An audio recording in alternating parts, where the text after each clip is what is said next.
Brûlante habileté que celle que de pouvoir mettre le feu à distance. C'est alors qu'elle est entrée en transe.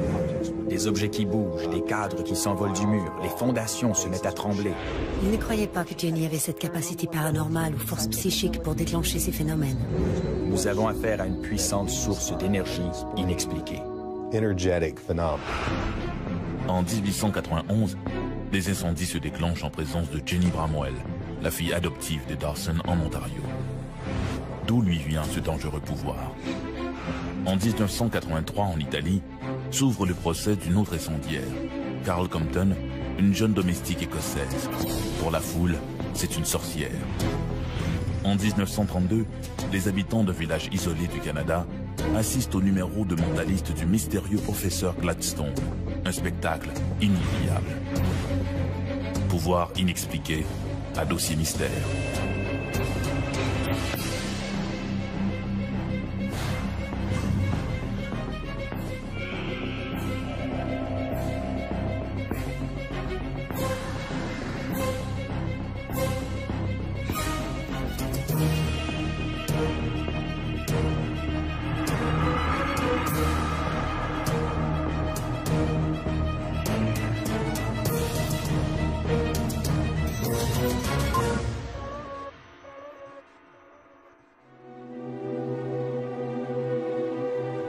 Lire dans la pensée, déplacer les objets à distance, déchaîner les forces de la nature, ces pouvoirs sont-ils bien réels? Au début du XXe siècle, certains scientifiques ont commencé à documenter de possibles contacts avec les esprits et les morts. Ces recherches ont ouvert la voie à la parapsychologie, l'ultime frontière entre la science et la croyance. Pour certains, l'homme est doté de facultés mentales incroyables et méconnues. Pour d'autres, ses pouvoirs incontrôlables sont plutôt le fait de Dieu. Une punition divine. C'est exactement ce qu'ont pensé les membres de la famille Dawson, lorsqu'en 1891, des feux se sont déclenchés spontanément sur leur ferme.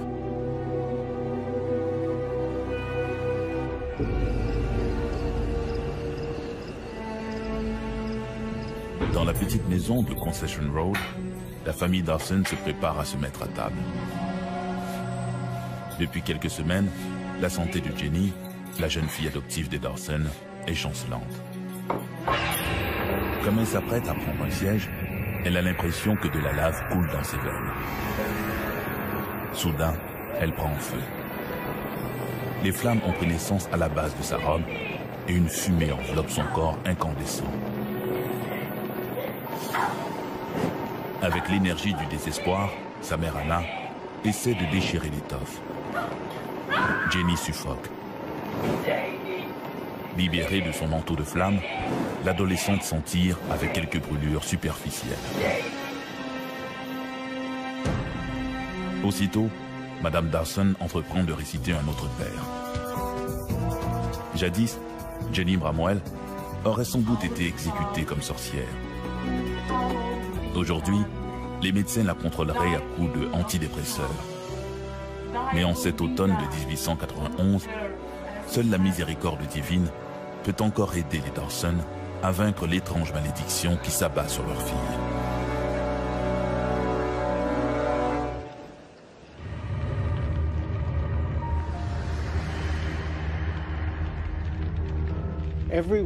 Tout le monde a déjà entendu parler de Carrie White.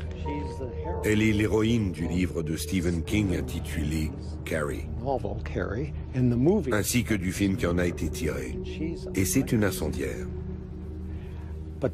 Mais très peu de gens ont déjà entendu parler de Jenny Bramwell, qui est l'équivalent canadien de Carrie White. Elle n'est pas aussi célèbre que la Carrie du film, mais elle n'en est pas moins une personne très intéressante. Nous voici en 1891, dans la petite communauté de Tora, en Ontario, où habite la petite Jenny Bramwell, cette jeune fille de 14 ans.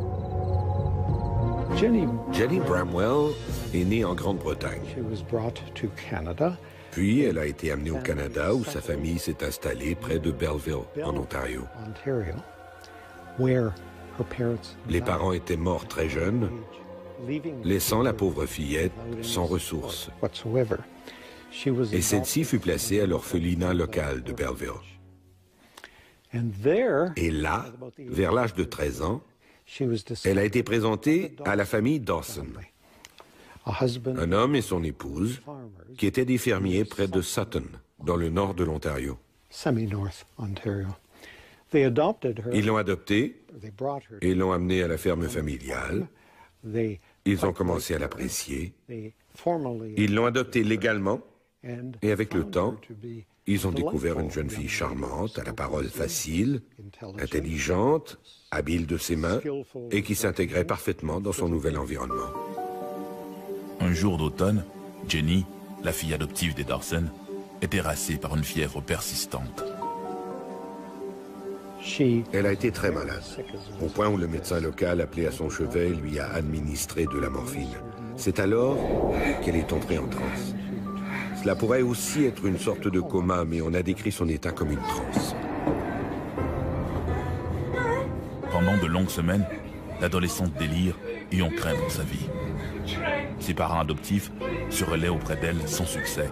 Sa fièvre persiste.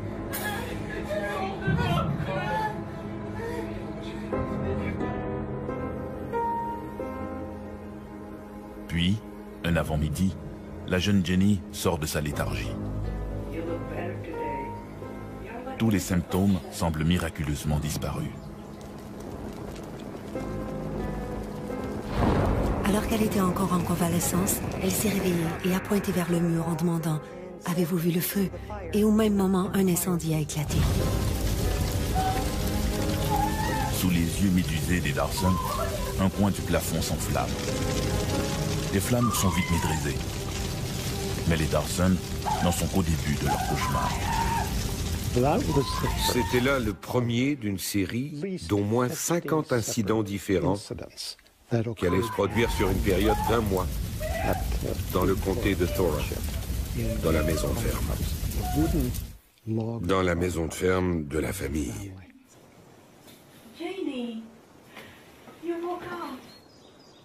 Le lendemain, Jenny vient rejoindre sa mère dans la cuisine. C'est la première fois que la jeune fille se lève depuis des jours.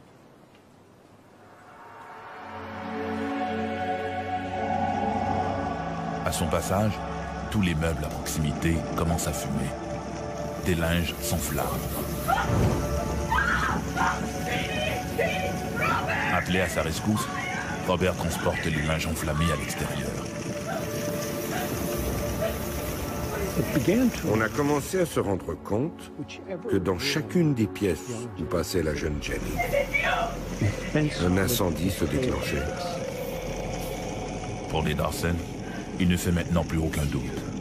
C'est Jenny la cause de ces diableries.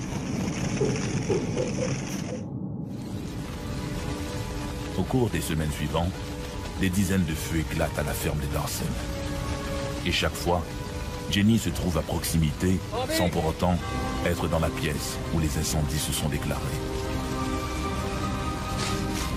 Lorsqu'elle était à l'extérieur, tout allait bien et il ne se passait rien. Sitôt qu'on l'emmenait à l'intérieur, quelque chose prenait feu. Comme ça, subitement. Partout où elle passait, un incendie se déclarait. En d'autres mots, elle pouvait déclencher un incendie avec sa seule force mentale.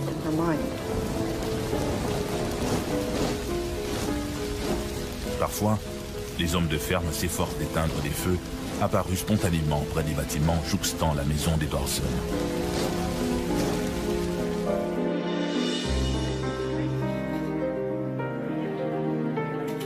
Parfois, c'est la robe de Jenny qui s'enflamme comme une torche. Mais l'adolescente s'en sort toujours indemne, sans brûlure. Confrontée à ces événements mystérieux, personne à la ferme n'a d'explication à fournir. Peu à peu, l'entourage s'interroge sur l'état mental de la jeune fille qui s'isole de plus en plus.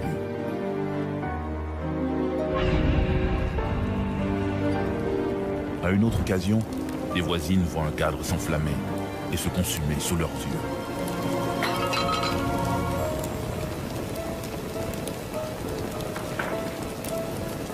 Robert!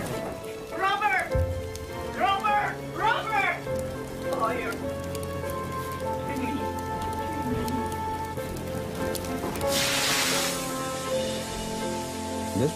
Ces incidents ont été observés par un certain nombre de témoins, y compris des gens très sceptiques qui à l'époque ont écrit sur le sujet. Il y a également eu une série d'incidents où c'était ses propres vêtements qui s'enflammaient. Il lui est même arrivé d'être légèrement brûlé à l'abdomen avant qu'on arrive à éteindre les flammes. Un chat également a subitement pris feu. Les voisins n'arrivaient pas à croire ce qui se passait. Alors ils ont commencé à tester Jenny, à vérifier si elle n'avait pas un truc, comme des allumettes par exemple, qui lui auraient permis d'allumer ses feux. Car il y a de nombreux cas où les gens sont pyromanes et ils allument des incendies parce qu'ils sont perturbés.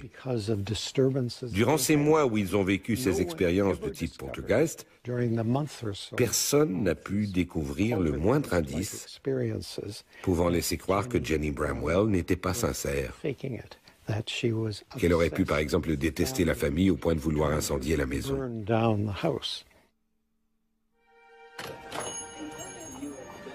Des voisins, témoins des incendies déclenchés par Jenny Bramwell, répandent bientôt la rumeur et les incidents de la ferme des Dawson deviennent l'objet des plus folles spéculations. Le nom de Jenny Bramwell devenait célèbre dans tout le comté. Et craint aussi. Car il ne faut pas l'oublier, les gens vivaient dans des maisons fabriquées en bois, dans des cabanes en rondins, des bâtiments de ferme. Quelqu'un pouvait-il y mettre le feu facilement comme ça? L'affaire devient publique. Certains parlent de revenants et d'esprits maléfiques. D'autres, plus sceptiques, croient au contraire que ces incendies sont criminels et sont l'œuvre de Jenny Bramwell.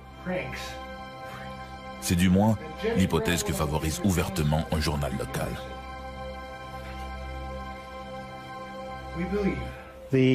L'éditeur du Cannington Gleaner avait décidé qu'il ne suffisait pas de rapporter ces incidents.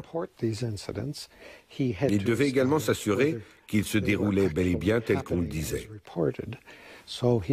Alors il a fait appel à un chimiste et lui a fait examiner Jenny Bramwell afin de savoir si elle n'aurait pas sur elle ou dans ses vêtements une substance, un quelconque produit chimique comme du phosphore par exemple, qui aurait pu s'enflammer avec de la chaleur ou une augmentation de pression, de sorte que la jeune personne elle-même aurait pu déclencher ces conflagrations. Le chimiste était à peu près convaincu que la jeune fille n'avait aucune notion de chimie ou de connaissance de tels ingrédients. Et de fait, pendant qu'il l'examinait, une image exposée sur le mur, une image encadrée, s'est enflammée subitement. À ce moment, il a réalisé qu'en aucun cas, la femme n'aurait pu être responsable du phénomène. Il en est alors venu à la conclusion que peu importe les produits chimiques ou les combustibles, jamais la jeune fille n'aurait pu créer ces effets. Ils étaient provoqués par quelque chose d'autre et il n'avait aucune idée de ce que cela pouvait être. Le résultat de cette démarche fut une totale absolution. Et le journal publia un texte où l'éditeur présentait ses excuses pour avoir suggéré qu'elle eût pu être une dangereuse incendiaire mettant la vie de ses voisins en péril.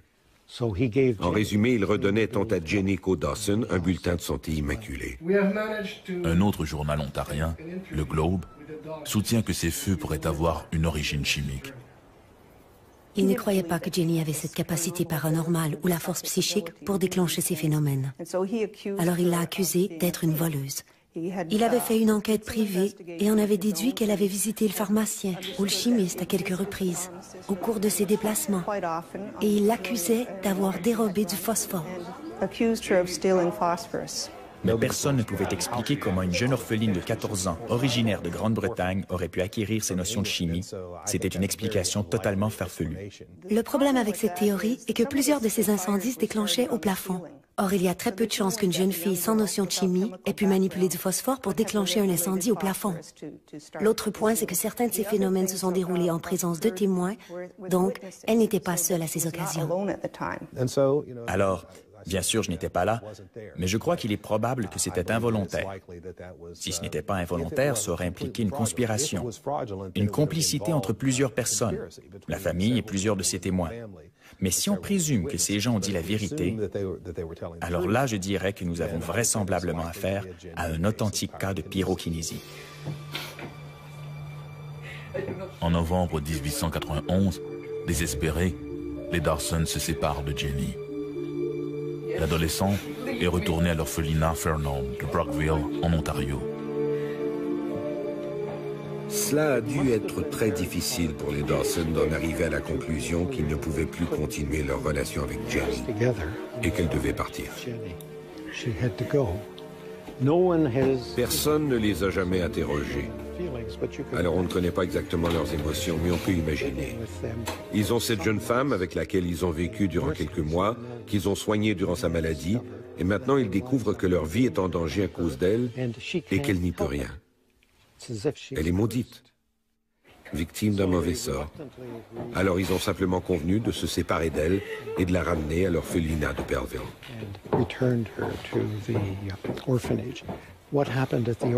Ce qui s'est passé à l'orphelinat, nous ne le savons pas. Mais combien d'autres injustices ont pu être infligées à cette jeune femme en présumant qu'elle soit innocente? Et moi, je présume qu'elle est innocente. Tous ceux qui aspirent à posséder le pouvoir unique de contrôler la matière par l'esprit ne se doutent pas qu'un tel pouvoir peut également condamner à la solitude et à la pire des ségrégations. J'ai moi-même été témoin d'activités psychokinétiques, ce qui ne veut pas dire que je sois moi-même un menteur ou un fou. Mais en ce qui me concerne, il n'y a aucun doute que nous avons affaire ici à un phénomène énergétique inexpliqué. Cela prend de l'énergie pour réaliser des trucs comme cela. Et si l'on élimine l'hypothèse qu'il s'agit d'un canular, alors nous avons affaire à une puissante source d'énergie inexpliquée qui pourrait s'avérer très utile dans un monde où l'énergie est de plus en plus rare. Les auteurs qui se sont intéressés à Jenny Bramwell ont écrit que si cette affaire s'était produite au Moyen Âge, l'adolescente aurait sans doute été condamnée pour sorcellerie. Mais les préjugés du Moyen Âge sont tenaces. En mai 1982, Carol Compton, une étudiante écossaise de 20 ans, est embauchée comme femme de chambre chez les Ritchie, une riche famille des environs de Rome. Carol Compton était une jeune Écossaise âgée de 20 ans qui était tombée amoureuse d'un jeune militaire italien. Elle a donc déménagé en Italie afin de se rapprocher de lui, le temps qu'il termine son service militaire. Durant son séjour, elle s'est trouvée un travail de gardienne d'enfants. D'étranges événements commencent à se produire autour d'elle. Pendant un séjour à la montagne avec la famille Ritchie, un incendie ravage le chalet occupé par la jeune femme. D'autres événements de type poltergeist se manifestaient autour d'elle. Des objets qui bougent, des cadres qui s'envolent du mur, les fondations se mettent à trembler. Et la plupart de ces objets avaient une nature religieuse. Des icônes, des statues et ainsi de suite. Alors on avait tous ces phénomènes de type poltergeist associés à sa présence, plus précisément ces incendies qui éclataient de manière spontanée et inexplicable. Cet incendie alerte les Ritchie. En fin de compte, on l'a congédiée parce qu'on la soupçonnait d'être une incendiaire. Carol Compton est embauchée par une autre famille romaine, les Tonti. Lors d'une visite chez les grands-parents Tonti à l'île d'Elbe, les incendies reprennent. À ce moment, les incendies ont recommencé. Le dernier impliquant le matelas sur lequel dormait l'enfant de la famille. C'est alors que la police s'est impliquée dans le dossier. Elle a été arrêtée et accusée d'incendie et de tentative de meurtre. Formellement accusée, Carol Compton est ramenée à Liverno, où elle est incarcérée 16 mois durant les procédures. Les juges évoquent ouvertement le surnaturel et des spécialistes en défense témoignent sur la pyrokinésie. Son cas a été étudié par plusieurs parapsychologues bien connus, incluant l'un de mes mentors, le Dr Hans Bender, originaire d'Allemagne. Et le Dr Bender lui-même a émis l'hypothèse qu'il s'agissait d'un cas de pyrokinésie. Plus souvent qu'autrement, ces événements sont provoqués par des enfants qui sont à l'âge de la puberté, suite à des phénomènes chimiques ou à des traumatismes. Ils développent cette faculté psychokinésienne de faire bouger des objets et, dans certains cas, de provoquer des incendies spontanés. Pendant ces débats sur la pyrokinésie, Carol Compton, huée par la foule et traitée de sorcière, demeure enfermée dans une cage de fer dans le tribunal. Ils en sont arrivés à la conclusion qu'il s'agissait d'un authentique cas de pyrokinésie. L'idée que d'une manière subconsciente, son esprit, dû à un déséquilibre ou une perturbation émotionnelle, provoquait l'irruption de ces incendies spontanés. La justice italienne en conclut autrement. En ce qui a trait à l'affaire Compton, elle a finalement été trouvée coupable d'incendie criminel, mais non coupable de tentative de meurtre. Elle a été condamnée à 2 ans de prison, mais comme elle avait déjà été incarcérée en Italie durant une longue période, ultimement elle a été libérée et condamnée à une sentence suspendue. Quelle est la réalité dans l'affaire de Jenny Bramwell et celle de Carol Compton? D'où leur venait ce pouvoir destructeur? Si l'esprit peut mettre le feu à distance, peut-il receler d'autres pouvoirs? En 1932, un étrange magicien de passage dans un village isolé de la Saskatchewan surprend les habitants par ses révélations étonnantes. Good evening, ladies and gentlemen. Thank you for Nous sommes le 10 décembre 1932 à Beachy, une communauté agricole de la Saskatchewan. Please, madame. First of all, dans le petit théâtre local, il n'y a plus un siège de libre.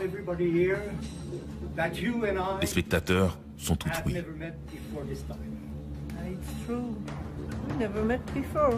Il faut dire qu'à Beachy, les activités artistiques sont plutôt rares et, ce soir, l'invité propose une performance inhabituelle. Une séance de mentalisme.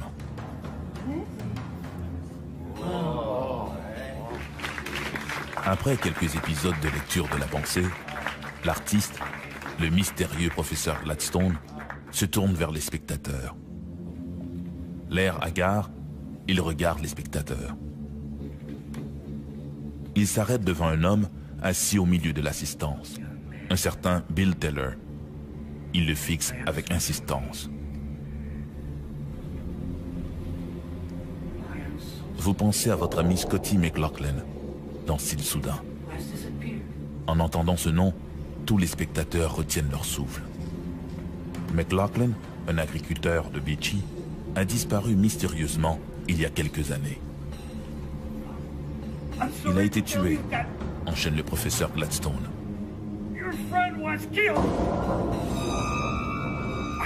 Il a été brutalement assassiné. Il y avait du sang dans la neige.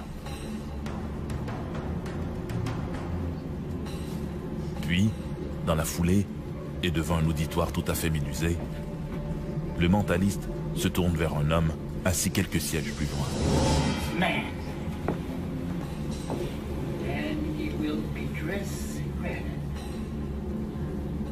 C'est lui, reprend Gladstone.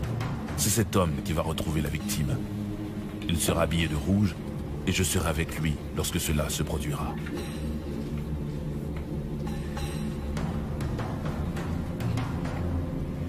L'homme pointé du doigt se sent interpellé et intrigué par les affirmations du mentaliste. L'auditoire est estomaqué. Vous savez, on a déjà dit que dans toute la littérature, dans toute l'imagination humaine, il n'y avait que 2 histoires, pas davantage.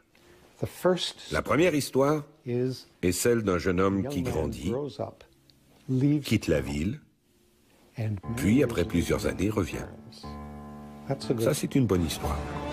Scotty McLaughlin débarque à Beachy en 1919. Avec son air enjoué et son sourire communicateur, il se fait vite des amis. En 1919, il arrive à Beachy, célibataire. Il se marie, puis les choses changent. Son épouse meurt. Il devient solitaire et morose, argumenteur et querelleur. Je crois qu'il commence à boire, même si je n'en ai pas de preuves. Scotty McLaughlin n'a plus rien de ce sympathique gaillard aimé de tous. Un jour, il annonce à un ami, l'un de ses rares amis, qu'il quitte la ville. Il était arrivé quelques années plus tôt plein d'espoir, mais les choses n'avaient pas bien tourné.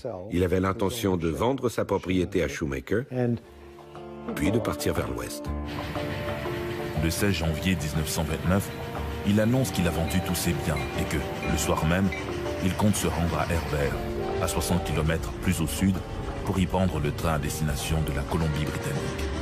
Mais ce soir-là, ses rares amis qui se sont réunis à la gare pour lui faire leurs adieux l'attendent en vain.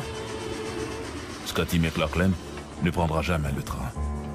Il ne reprendra même jamais contact avec ses enfants. Cet inexplicable silence fait bientôt naître toutes sortes de rumeurs.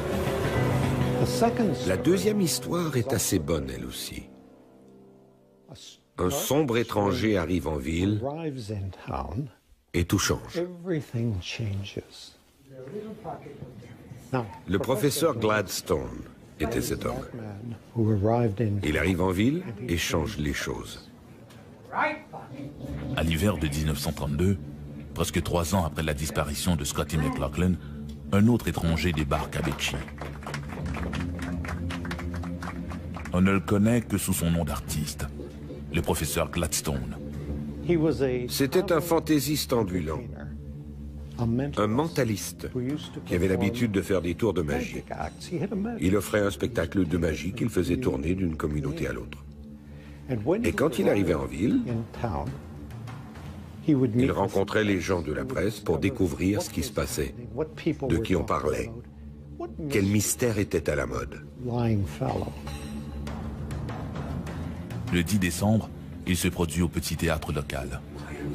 Ce genre de divertissement est plutôt rare à Bechy. Après quelques numéros, le professeur Gladstone se met à parler de Scotty McLaughlin. Il semble en transe. Durant son spectacle ce soir-là, il a d'abord regardé le public, puis il a choisi quelques spectateurs en leur demandant « Puis-je lire vos pensées ? Puis-je m'approcher de vous ?» Parmi ces gens, un homme en particulier avait attiré son attention.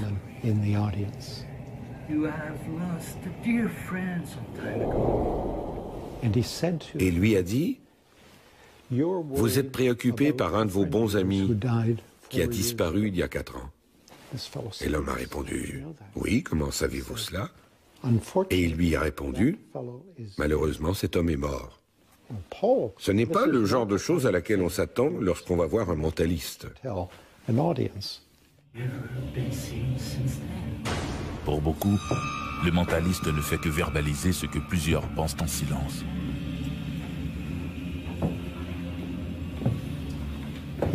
Il a ensuite regardé un autre homme dans le public et lui a annoncé « Et vous, vous allez découvrir le corps. » Or, la personne à qui il s'est adressé la seconde fois était nul autre que le constable Carey, un officier de la GRC qui n'était pas en service ce soir-là.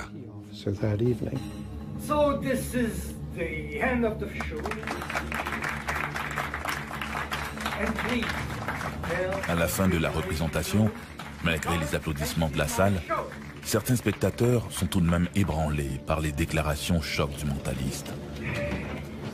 Gladstone vient de s'assurer la première page du journal local. Au fond de la salle, l'agent Frank Carey est particulièrement troublé.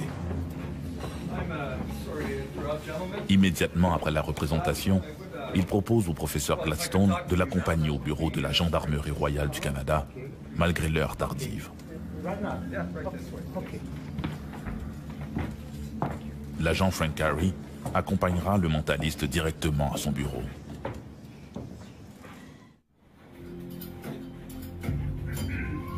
Now, if you could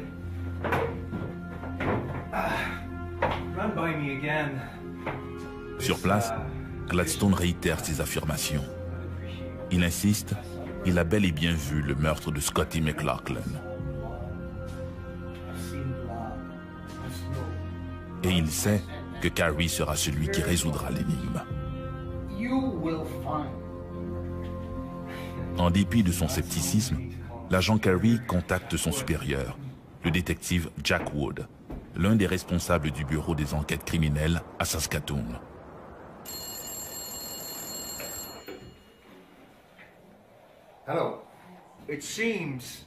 Carey explique qu'il peut difficilement reculer maintenant, Gladstone ayant fait ses déclarations devant les citoyens de Bechy.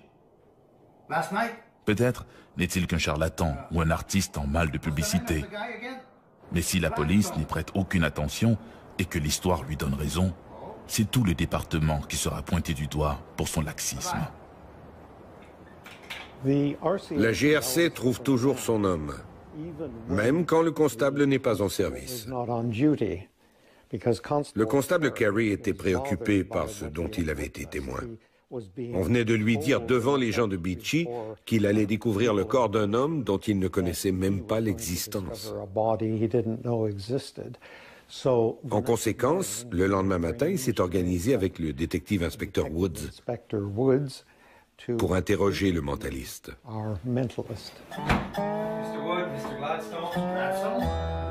À l'heure prévue, le professeur Gladstone se présente au bureau de l'agent Carey. En voyant débarquer le mentaliste, le détective Wood, qui est arrivé à Beachy un peu plus tôt en matinée, est surpris par le personnage. L'homme est un peu rondouillard, avec des cheveux poivre et sel. Il parle d'une manière posée, avec assurance et courtoisie. Il n'a rien d'un illuminé. Encore une fois, il raconte ses impressions à propos de Scotty McLaughlin. Il affirme une fois encore avoir vu le meurtre, tant la victime que son assassin.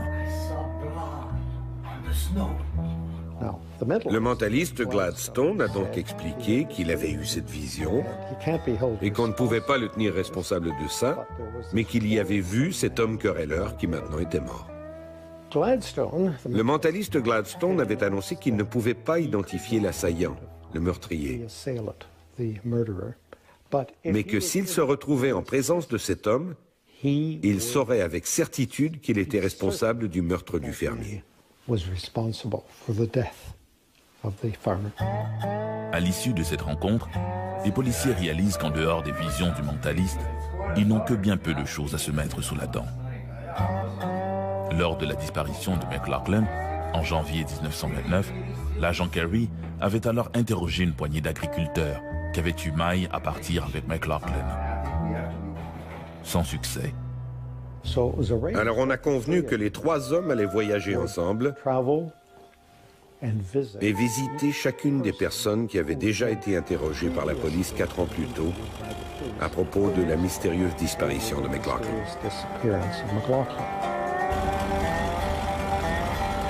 Ils reprennent la tournée des interrogatoires, à commencer par ce Jack Renton, qui avait même admis s'être violemment disputé avec McLaughlin quelques jours plus tôt. Les deux hommes en étaient presque venus au point à propos d'une certaine Yvonne Bourget, une femme de la région. Mais c'était bien peu de choses pour conclure à un crime passionnel.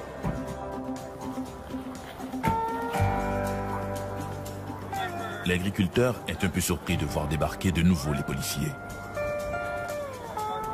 Il répète son histoire. Au gré de cette conversation, le professeur Gladstone souffle à l'oreille de l'agent Carey que ce Renton n'est pas leur homme.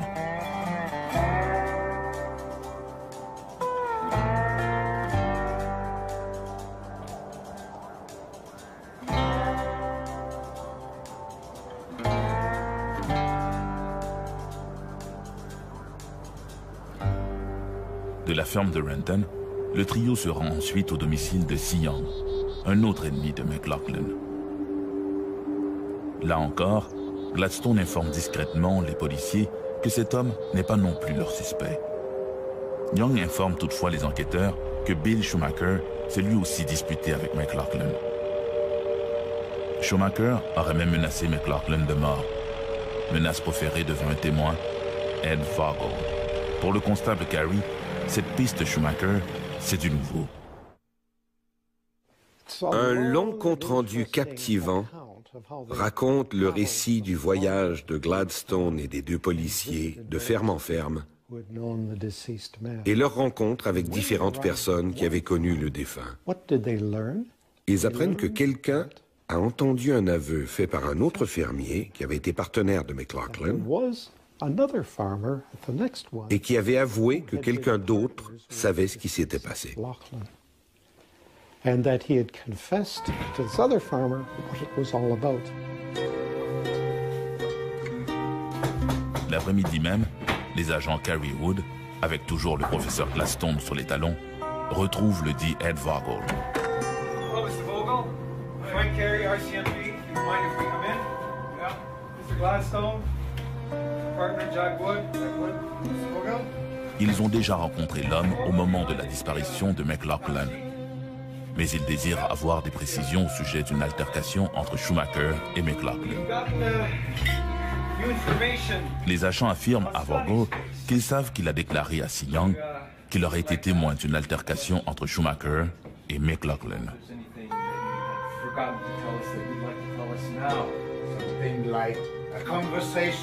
Les agents souhaitent donc que le fermier leur raconte à nouveau ce qu'il sait sur ces événements.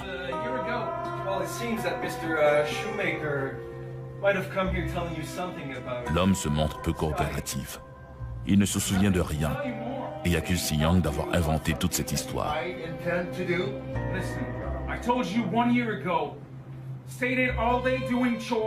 Puis, comme les agents s'apprêtent à le relaxer, le professeur Gladstone s'avance vers lui.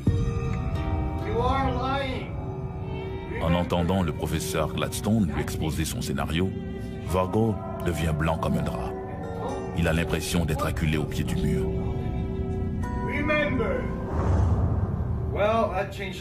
Pour les agents Carey Wood, l'heure est maintenant venue d'aller rencontrer ce Schumacher.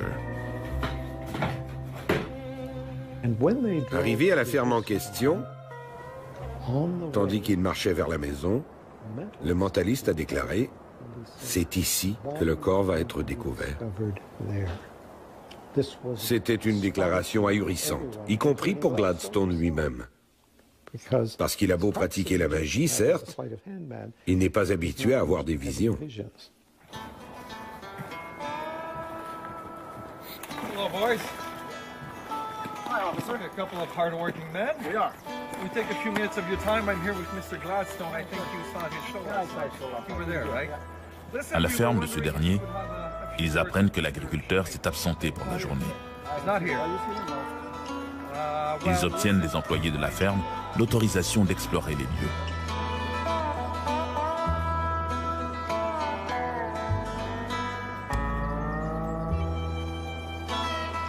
Sans se soucier de la curiosité qu'il suscite, le trio arpente les terres et visite les bâtiments agricoles. Près de la grange, le professeur Gladstone annonce qu'il ressent des ondes négatives. Mais ses compagnons ont beau fouiller la neige et retourner la terre, ils ne trouvent aucun indice probant. À la tombée du jour, comme Schumacher n'est toujours pas rentré, les agents Carey Wood décident de retourner à Becce.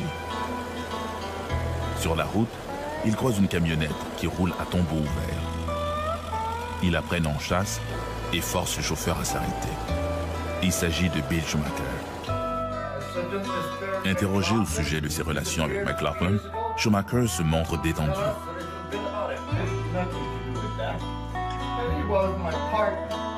Il explique que lui et McLaughlin étaient associés sur la ferme. Puis, qu'il lui a racheté un terrain à $350, $150 comptant et $200 à venir. Une dette que McLaughlin ne s'est jamais acquittée. Certes, l'affaire a tourné au vinaigre, mais de là à l'accuser d'être impliqué dans la disparition de McLaughlin, il y a un monde, se défend Schumacher. C'est à ce moment-là que professeur Gladstone, qui est demeuré silencieux depuis le début de l'interrogatoire, s'approche de Schumacher. Il est dans la grange, annonce-t-il. Et je peux vous dire comment tout cela est arrivé. Scotty a quitté la maison et s'est rendu vers la grange.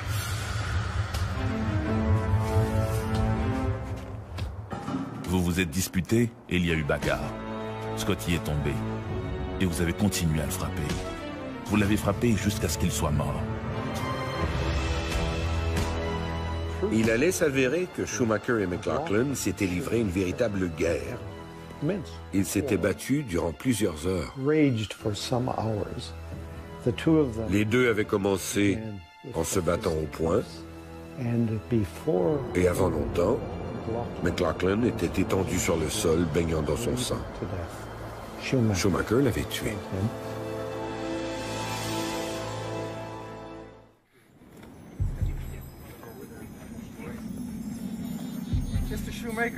Au lendemain de l'interrogatoire, Carrie, accompagné de l'agent Wood, le professeur Gladstone, de Schumacher, ainsi que de 2 constables, retourne à la ferme de ce dernier.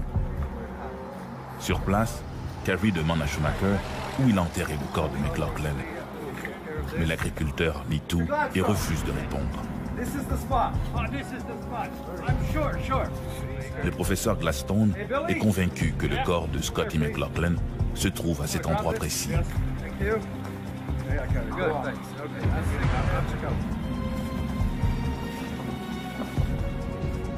Carrie, accompagné d'un jeune aide de ferme, se met donc à creuser les lieux.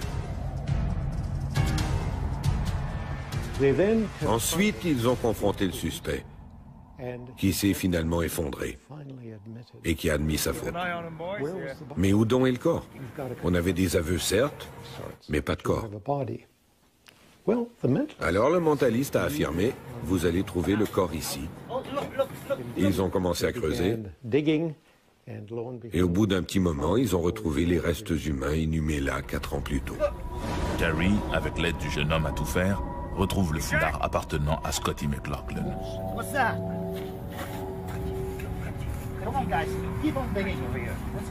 Puis, quelques minutes plus tard, on déterre une soquette, puis un crâne.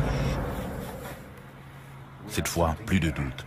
Un corps a bien été enterré dans la grange de Bill Schumacher. Hey Billy! Yeah. Take him away. Man. Yeah. Take him away.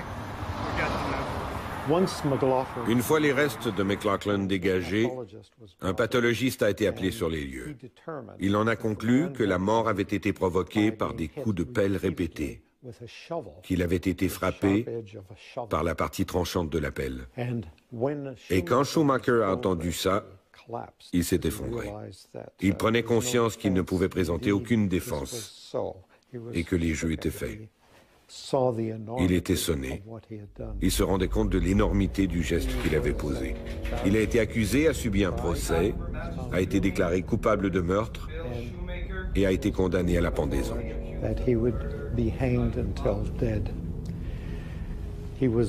Il a été incarcéré à la prison de Prince Albert,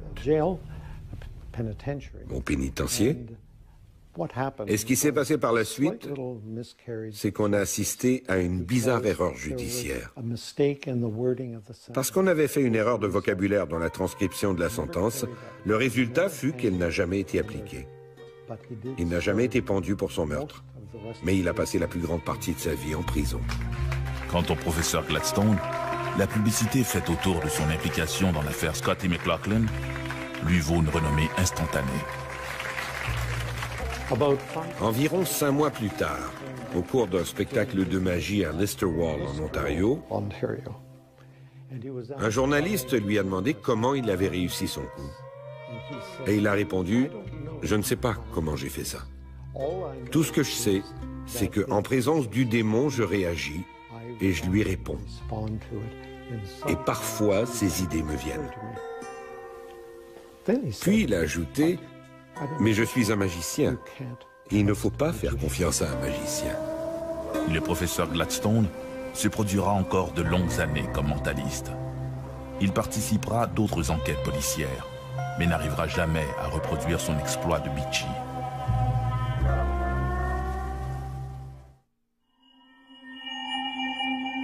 Le don de mettre le feu à distance, comme dans les cas de Jenny Bramwell ou Carol Compton, le don de voir ce que seul a vu un assassin, comme dans le cas du mystérieux professeur Gladstone, sont des cas rares parmi les recherches documentées sur des anecdotes étranges reliées au pouvoir de l'esprit. Ces facultés mentales méconnues ouvrent-elles la voie à un avenir radieux, plein de promesses, ou au contraire, mènent-elles un futur proche du cauchemar?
Tout le monde a déjà entendu parler de Carrie White.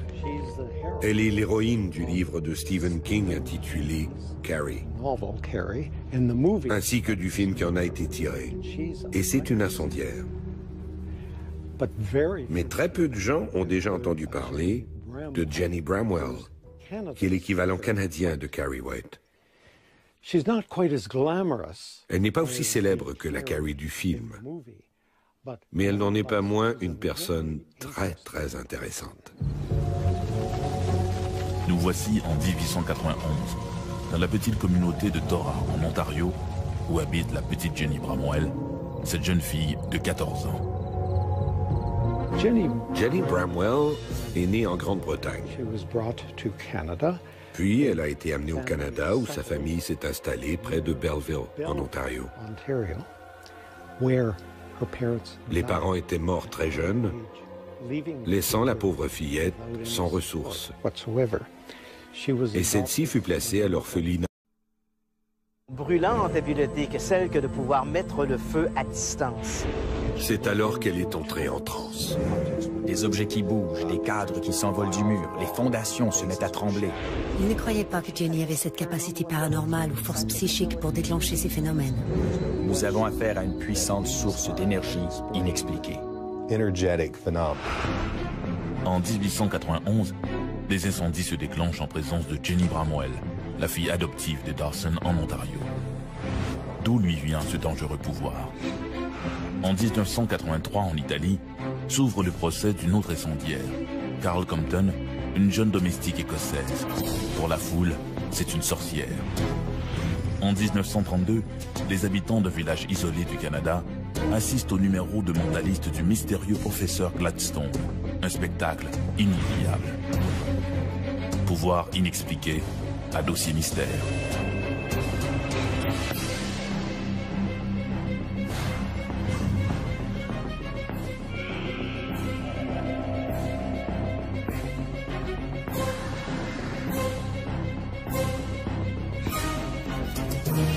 De Concession Road, la famille Dawson se prépare à se mettre à table.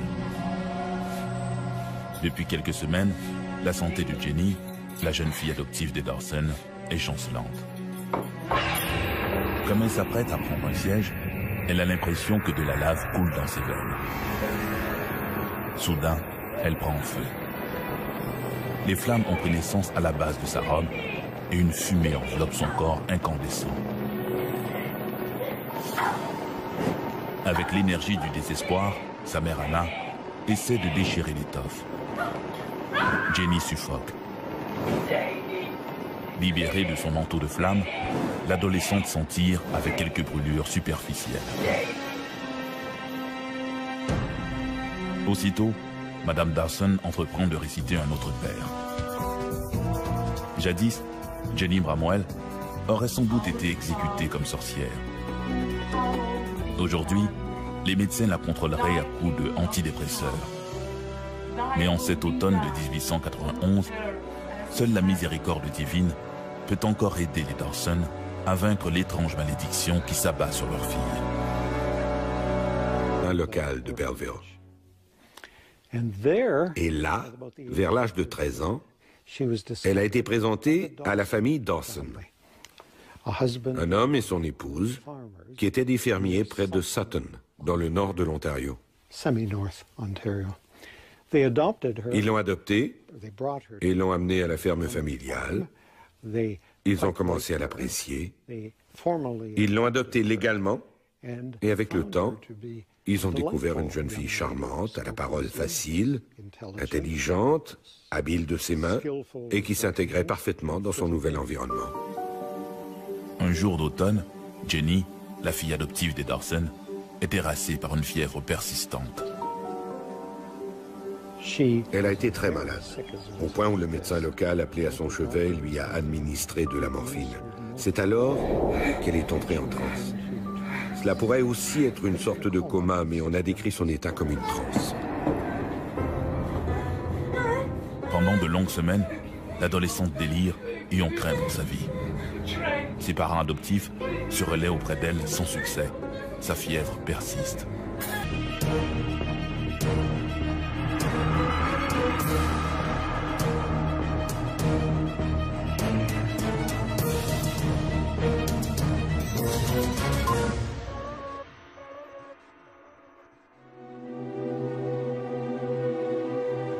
lire dans la pensée, déplacer les objets à distance, déchaîner les forces de la nature, ces pouvoirs sont-ils bien réels? Au début du XXe siècle, certains scientifiques ont commencé à documenter de possibles contacts avec les esprits et les morts. Ces recherches ont ouvert la voie à la parapsychologie, l'ultime frontière entre la science et la croyance. Pour certains, l'homme est doté de facultés mentales incroyables et méconnues. Pour d'autres, ses pouvoirs incontrôlables sont plutôt le fait de Dieu. Une punition divine. C'est exactement ce qu'ont pensé les membres de la famille Dawson, lorsqu'en 1891, des feux se sont déclenchés spontanément sur leur ferme.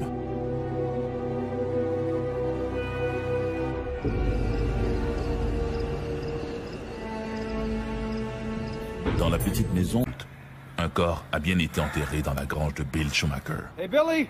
Yeah. Take him away. Man. Yeah. Take him away. Une fois les restes de McLaughlin dégagés, un pathologiste a été appelé sur les lieux. Il en a conclu que la mort avait été provoquée par des coups de pelle répétés, qu'il avait été frappé par la partie tranchante de la pelle. Et quand Schumacher a entendu ça, il s'est effondré. Il prenait conscience qu'il ne pouvait présenter aucune défense et que les jeux étaient faits. Il était sonné. Il se rendait compte de l'énormité du geste qu'il avait posé. Il a été accusé, a subi un procès, a été déclaré coupable de meurtre et a été condamné à la pendaison.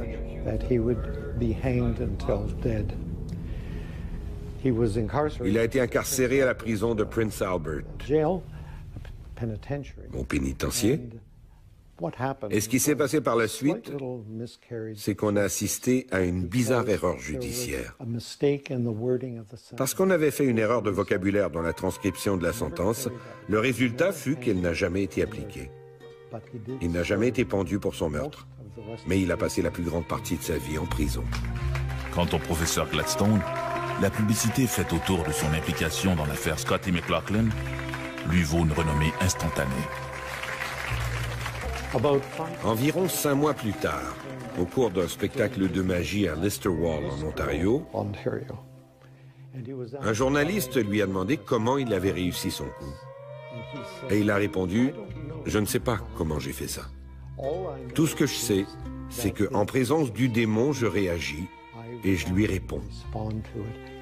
Et parfois, ces idées me viennent. » Puis il a ajouté « Mais je suis un magicien. Il ne faut pas faire confiance à un magicien. » Le professeur Gladstone se produira encore de longues années comme mentaliste. Il participera à d'autres enquêtes policières, mais n'arrivera jamais à reproduire son exploit de Beachy.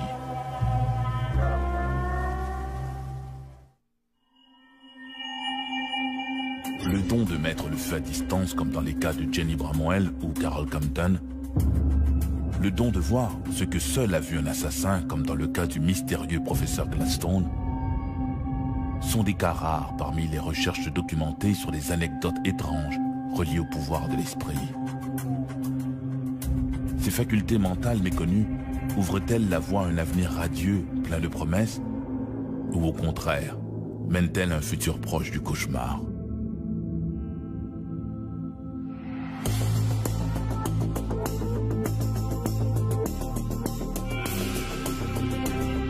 Jeune fille qui s'isole de plus en plus.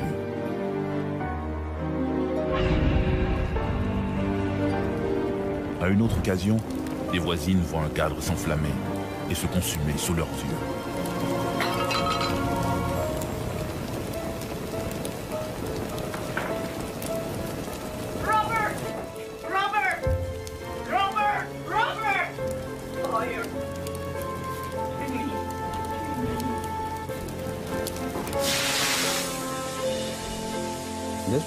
Ces incidents ont été observés par un certain nombre de témoins, y compris des gens très sceptiques, qui à l'époque ont écrit sur le sujet.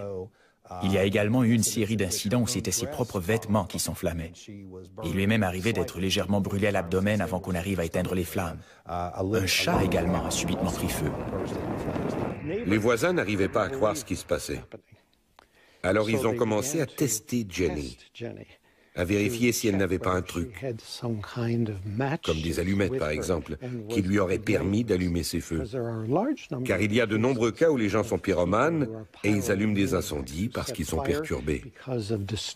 Durant ces mois où ils ont vécu ces expériences de type poltergeist, personne n'a pu découvrir le moindre indice pouvant laisser croire que Jenny Bramwell n'était pas sincère. Qu'elle aurait pu, par exemple, détester la famille au point de vouloir incendier la maison.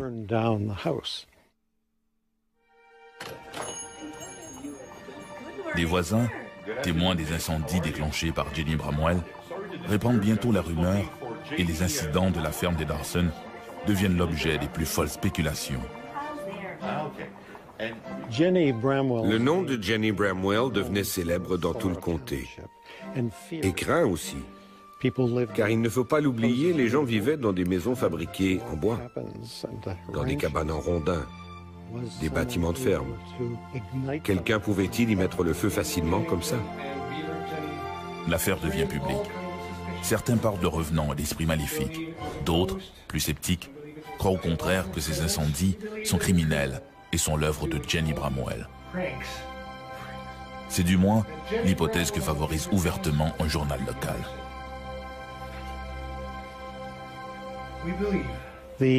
L'éditeur du Cannington Gleaner avait décidé qu'il ne suffisait pas de rapporter ces incidents. Il devait également s'assurer qu'ils se déroulaient bel et bien tel qu'on le disait. Alors il a fait appel à un chimiste et lui a fait examiner Jenny Bramwell afin de savoir si elle n'aurait pas sur elle ou dans ses vêtements une substance, un quelconque produit chimique comme du phosphore par exemple, qui aurait pu sortir en 1919. Avec son air enjoué et son sourire communicateur, il se fait vite des amis. En 1919, il arrive à Beachy, célibataire. Il se marie, puis les choses changent. Son épouse meurt. Il devient solitaire et morose, argumenteur et querelleur. Je crois qu'il commence à boire, même si je n'en ai pas de preuves. Scotty McLaughlin n'a plus rien de ce sympathique gaillard aimé de tous. Un jour, il annonce à un ami, l'un de ses rares amis, qu'il quitte la ville. Il était arrivé quelques années plus tôt plein d'espoir, mais les choses n'avaient pas bien tourné. Il avait l'intention de vendre sa propriété à Shoemaker, puis de partir vers l'ouest. Le 16 janvier 1929, il annonce qu'il a vendu tous ses biens et que, le soir même, il compte se rendre à Herbert, à 60 km plus au sud, pour y prendre le train à destination de la Colombie-Britannique. Mais ce soir-là, ses rares amis qui se sont réunis à la gare pour lui faire leurs adieux l'attendent en vain. Scotty McLaughlin ne prendra jamais le train. Il ne reprendra même jamais contact avec ses enfants. Cet inexplicable silence fait bientôt naître toutes sortes de rumeurs. La deuxième histoire est assez bonne, elle aussi. Un sombre étranger arrive en ville et tout change. Le professeur Gladstone était cet homme. Il arrive en ville et change les choses. À l'hiver de 1932, presque 3 ans après la disparition de Scotty McLaughlin, un autre étranger débarque à Beachy. On ne le connaît que sous son nom d'artiste, le professeur Gladstone. C'était un fantaisiste ambulant, un mentaliste qui avait l'habitude de faire des tours de magie. Il offrait un spectacle de magie qu'il faisait tourner d'une communauté à l'autre. Et quand il arrivait en ville, il rencontrait les gens de la presse pour découvrir ce qui se passait, de qui on parlait, quel mystère était à la mode. Le 10 décembre, il se produit au petit théâtre local. Ce genre de divertissement est plutôt rare à Beachy. Après quelques numéros, le professeur Gladstone se met à parler de Scotty McLaughlin. Il semble en transe. Durant son spectacle ce soir-là, il a d'abord regardé le public, puis il a choisi quelques spectateurs en leur demandant Puis-je lire vos pensées? Célibataire. Il se marie, puis les choses changent. Son épouse meurt. Il devient solitaire et morose, argumenteur et querelleur. Je crois qu'il commence à boire, même si je n'en ai pas de preuves. Scotty McLaughlin n'a plus rien de ce sympathique gaillard aimé de tous. Un jour, il annonce à un ami, l'un de ses rares amis, qu'il quitte la ville. Il était arrivé quelques années plus tôt plein d'espoir, mais les choses n'avaient pas bien tourné. Il avait l'intention de vendre sa propriété à Shoemaker, puis de partir vers l'ouest.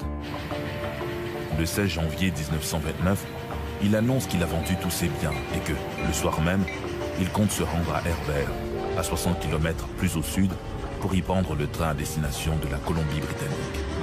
Mais ce soir-là, ses rares amis qui se sont réunis à la gare pour lui faire leurs adieux l'attendent en vain. Scotty McLaughlin ne prendra jamais le train.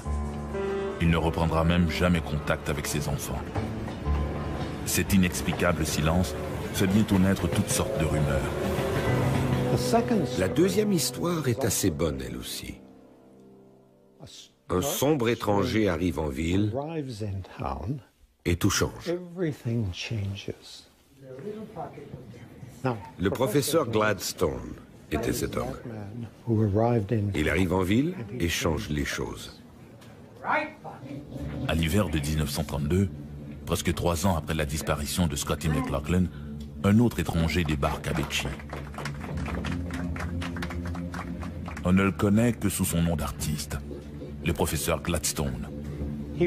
C'était un fantaisiste ambulant, un mentaliste qui avait l'habitude de faire des tours de magie.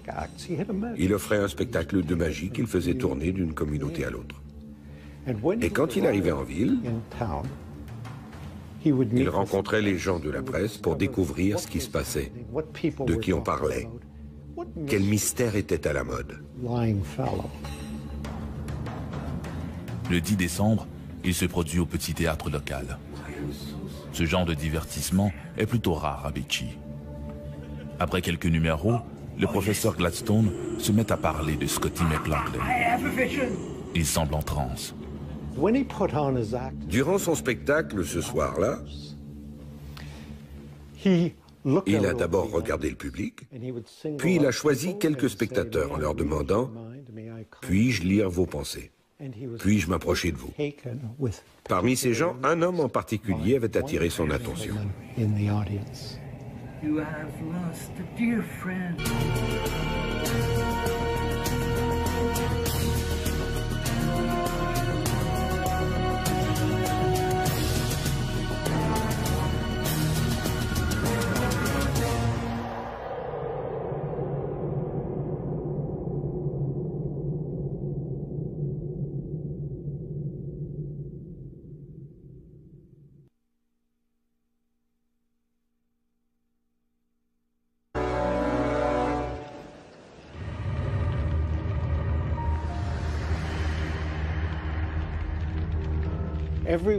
Tout le monde a déjà entendu parler de Carrie White. Elle est l'héroïne du livre de Stephen King intitulé Carrie, ainsi que du film qui en a été tiré. Et c'est une incendiaire. Mais très peu de gens ont déjà entendu parler de Jenny Bramwell, qui est l'équivalent canadien de Carrie White. Elle n'est pas aussi célèbre que la Carrie du film, mais elle n'en est pas moins une personne très, très intéressante. Nous voici en 1891, dans la petite communauté de Tora, en Ontario, où habite la petite Jenny Bramwell, cette jeune fille de 14 ans. Jenny Bramwell est née en Grande-Bretagne. Puis elle a été amenée au Canada, où sa famille s'est installée près de Belleville, en Ontario.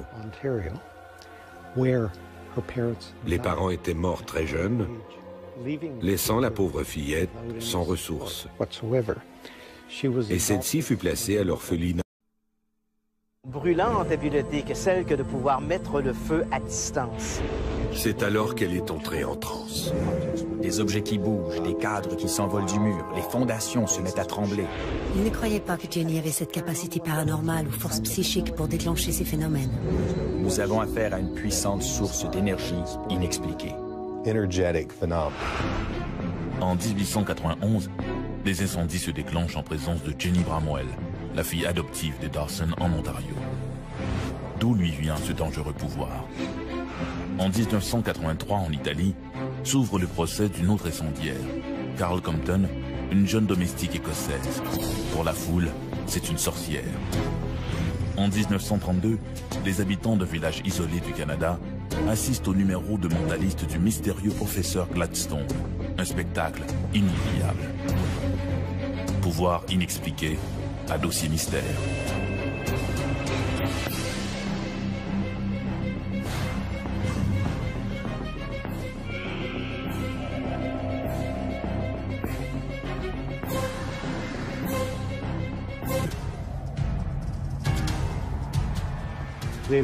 Ensuite, ils ont confronté le suspect, qui s'est finalement effondré et qui a admis sa faute. Mais où donc est le corps? On avait des aveux, certes, mais pas de corps. Alors le mentaliste a affirmé, vous allez trouver le corps ici. Ils ont commencé à creuser, et au bout d'un petit moment, ils ont retrouvé les restes humains inhumés là 4 ans plus tôt.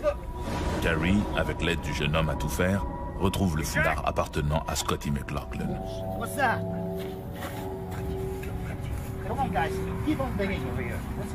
Puis, quelques minutes plus tard, on déterre une soquette, puis un crâne. Cette fois, plus de doute. Un corps a bien été enterré dans la grange de Bill Schumacher. Hey Billy! Yeah. Take him away. Man. Yeah. Take him away. Une fois les restes de McLaughlin dégagés, un pathologiste a été appelé sur les lieux. Il en a conclu que la mort avait été provoquée par des coups de pelle répétés, qu'il avait été frappé par la partie tranchante de la pelle. Et quand Schumacher a entendu ça, il s'est effondré. Il prenait conscience qu'il ne pouvait présenter aucune défense et que les jeux étaient faits. Il était sonné. Il se rendait compte de l'énormité du geste qu'il avait posé. Il a été accusé, a subi un procès, a été déclaré coupable de meurtre et a été condamné à la pendaison.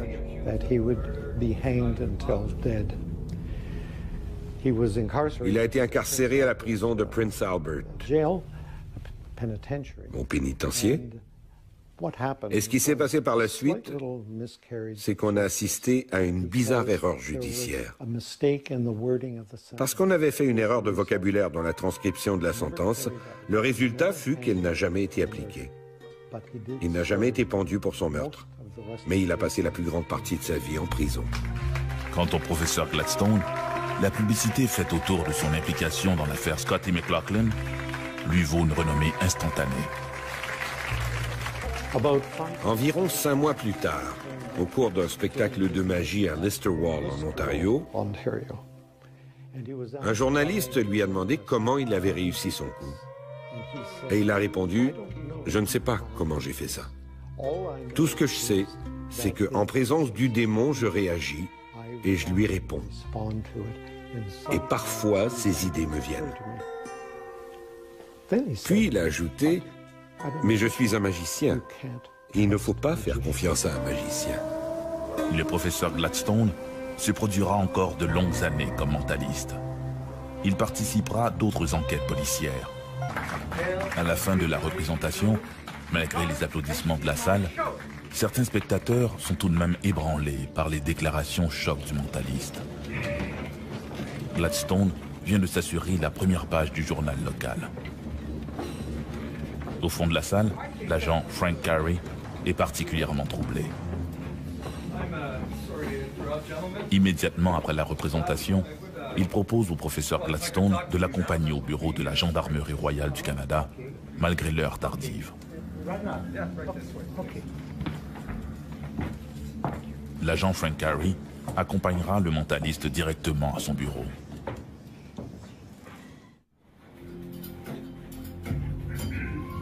Now, if you could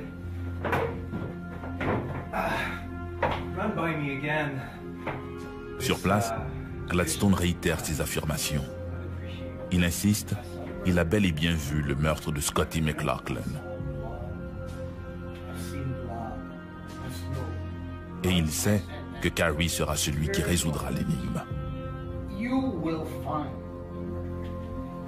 En dépit de son scepticisme, l'agent Carey contacte son supérieur, le détective Jack Wood, l'un des responsables du bureau des enquêtes criminelles à Saskatoon.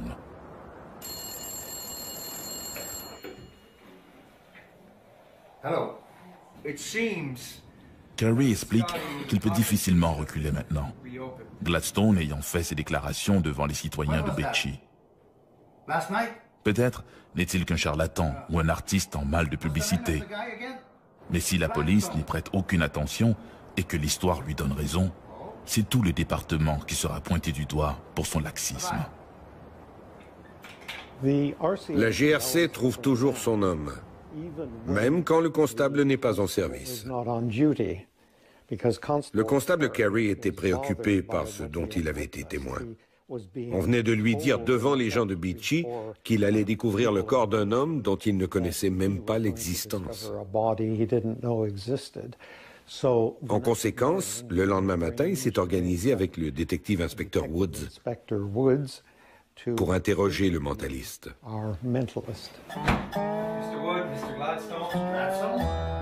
À l'heure prévue, le professeur Gladstone se présente au bureau de l'agent Carey. En voyant débarquer le mentaliste, le détective Wood, qui est arrivé à Beachy un peu plus tôt en matinée, est surpris par le personnage. L'homme est un peu rondouillard, avec des cheveux poivre et sel. Il parle d'une manière posée, avec assurance et courtoisie. Il n'a rien d'un illuminé. Encore une fois, il raconte ses impressions à propos de...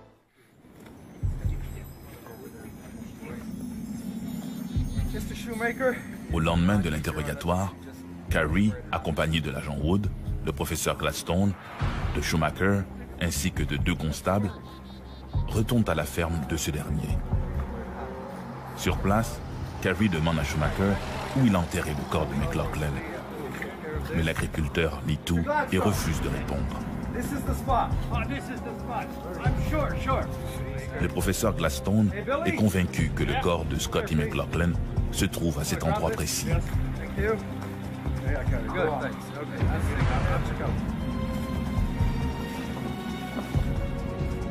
Carey, accompagné d'un jeune aide de ferme, se met donc à creuser les lieux. Ensuite, ils ont confronté le suspect, qui s'est finalement effondré et qui a admis sa faute. Mais où donc est le corps? On avait des aveux, certes, mais pas de corps. Alors le mentaliste a affirmé, vous allez trouver le corps ici. Ils ont commencé à creuser, et au bout d'un petit moment, ils ont retrouvé les restes humains inhumés là 4 ans plus tôt. Carey, avec l'aide du jeune homme à tout faire, retrouve le foulard appartenant à Scotty McLaughlin.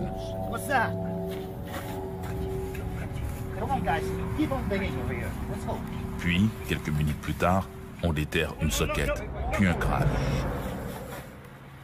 Cette fois, plus de doute.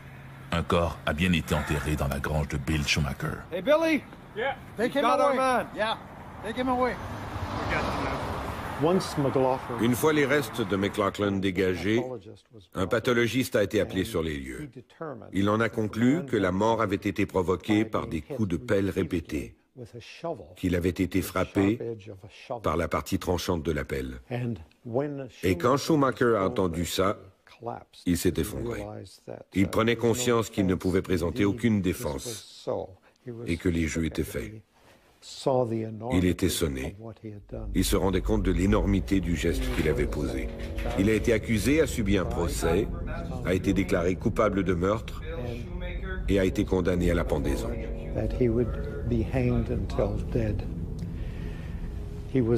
Il a été incarcéré à la prison de Prince Albert, au pénitencier. Et ce qui s'est passé par la suite, c'est qu'on a assisté à une bizarre erreur judiciaire. Parce qu'on avait fait une erreur de vocabulaire dans la transcription de la sentence, le résultat fut qu'elle n'a jamais été appliquée. Il n'a jamais été pendu pour son meurtre, mais il a passé la plus grande partie de sa vie en prison. Quant au professeur Gladstone, la serré à la prison de Prince Albert, au pénitencier. Et ce qui s'est passé par la suite, c'est qu'on a assisté à une bizarre erreur judiciaire. Parce qu'on avait fait une erreur de vocabulaire dans la transcription de la sentence, le résultat fut qu'elle n'a jamais été appliquée. Il n'a jamais été pendu pour son meurtre, mais il a passé la plus grande partie de sa vie en prison. Quant au professeur Gladstone, la publicité faite autour de son implication dans l'affaire Scotty McLaughlin lui vaut une renommée instantanée. Environ 5 mois plus tard, au cours d'un spectacle de magie à Listerwall, en Ontario, un journaliste lui a demandé comment il avait réussi son coup. Et il a répondu « Je ne sais pas comment j'ai fait ça. Tout ce que je sais, c'est qu'en présence du démon, je réagis et je lui réponds. Et parfois, ces idées me viennent. » Puis il a ajouté « Mais je suis un magicien. Il ne faut pas faire confiance à un magicien. » Le professeur Gladstone se produira encore de longues années comme mentaliste. Il participera à d'autres enquêtes policières, mais n'arrivera jamais à reproduire son exploit de Beachy.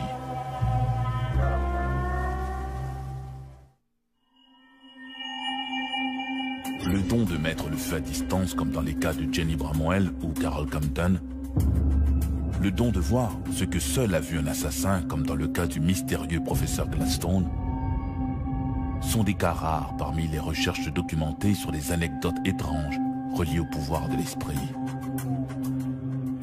Ces facultés mentales méconnues ouvrent-elles la voie à un avenir radieux, plein de promesses, ou au contraire, mènent-elles à un futur proche du cauchemar?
Tout le monde a déjà entendu parler de Carrie White.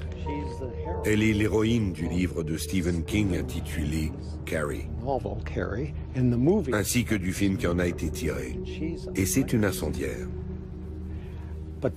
Mais très peu de gens ont déjà entendu parler de Jenny Bramwell, qui est l'équivalent canadien de Carrie White. Elle n'est pas aussi célèbre que la Carrie du film, mais elle n'en est pas moins une personne très, très intéressante.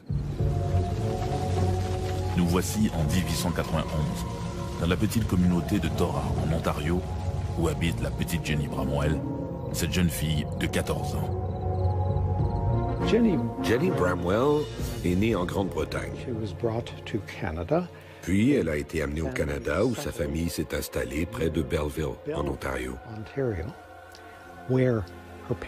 Les parents étaient morts très jeunes, laissant la pauvre fillette sans ressources. Et celle-ci fut placée à l'orphelinat. Brûlante habileté que celle que de pouvoir mettre le feu à distance. C'est alors qu'elle est entrée en transe. Des objets qui bougent, des cadres qui s'envolent du mur, les fondations se mettent à trembler.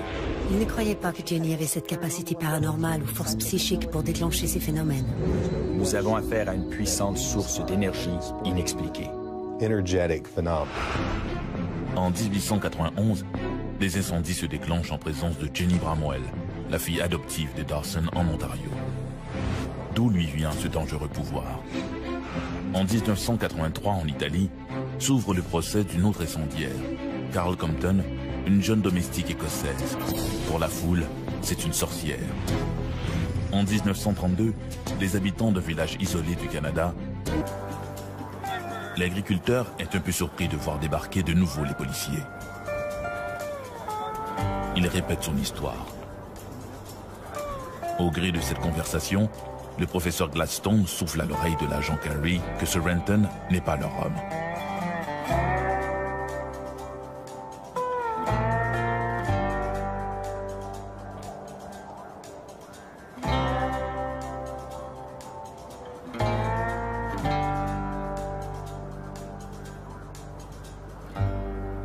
De la ferme de Renton, le trio se rend ensuite au domicile de Si Young, un autre ennemi de McLaughlin. Là encore, Gladstone informe discrètement les policiers que cet homme n'est pas non plus leur suspect.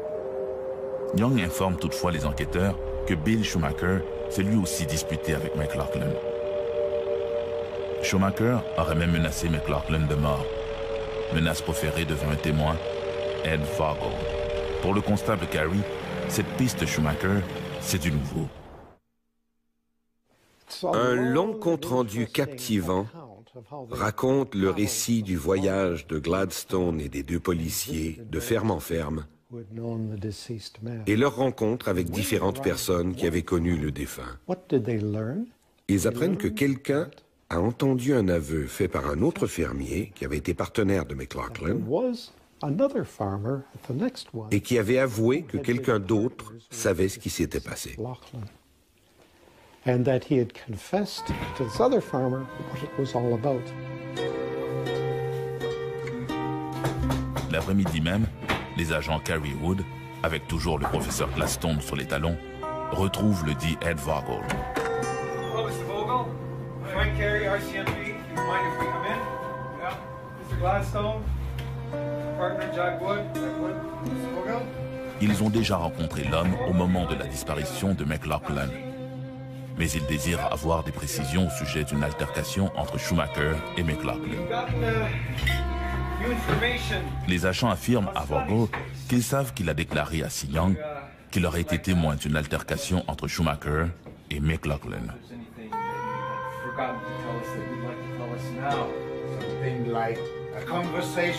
Les agents souhaitent donc que le fermier leur raconte à nouveau ce qu'il sait sur ces événements.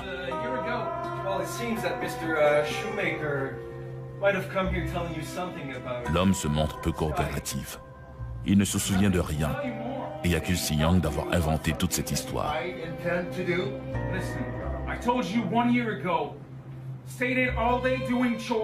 Puis, comme les agents s'apprêtent à le relaxer, le professeur Gladstone s'avance vers lui. En 1919, il arrive à Beachy, célibataire. Il se marie, puis les choses changent. Son épouse meurt. Il devient solitaire et morose, argumenteur et querelleur. Je crois qu'il commence à boire, même si je n'en ai pas de preuves. Scotty McLaughlin n'a plus rien de ce sympathique gaillard aimé de tous. Un jour, il annonce à un ami, l'un de ses rares amis, qu'il quitte la ville. Il était arrivé quelques années plus tôt plein d'espoir, mais les choses n'avaient pas bien tourné. Il avait l'intention de vendre sa propriété à Schumacher, puis de partir vers l'ouest. Le 16 janvier 1929, il annonce qu'il a vendu tous ses biens et que, le soir même, il compte se rendre à Herbert, à 60 km plus au sud, pour y prendre le train à destination de la Colombie-Britannique. Mais ce soir-là, ses rares amis qui se sont réunis à la gare pour lui faire leurs adieux l'attendent en vain. Scotty McLaughlin ne prendra jamais le train. Il ne reprendra même jamais contact avec ses enfants. Cet inexplicable silence fait bientôt naître toutes sortes de rumeurs. La deuxième histoire est assez bonne, elle aussi. Un sombre étranger arrive en ville et tout change. Le professeur Gladstone était cet homme. Il arrive en ville et change les choses.